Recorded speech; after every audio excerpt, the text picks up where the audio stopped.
Voice of America Washington से आलमी खबरों के साथ मैं हूँ आयशा तंजीम।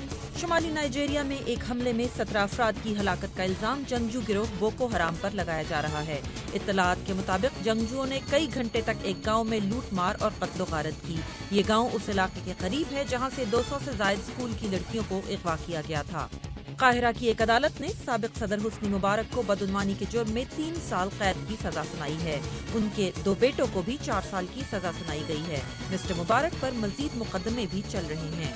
रूस और चीन ने 30 साल के लिए गैस की डील पर दस्तखत कर दिए हैं। इस डील का तखमीना सैकड़ों अरब डॉलर लगाया जा रहा है। रूस और चीन के दरमियान इस डील की तकमील में 10 साल लगे हैं।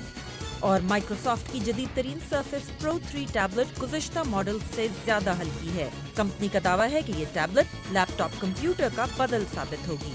ये थी आलमी खबरें वॉइस ऑफ अमेरिका वाशिंगटन से।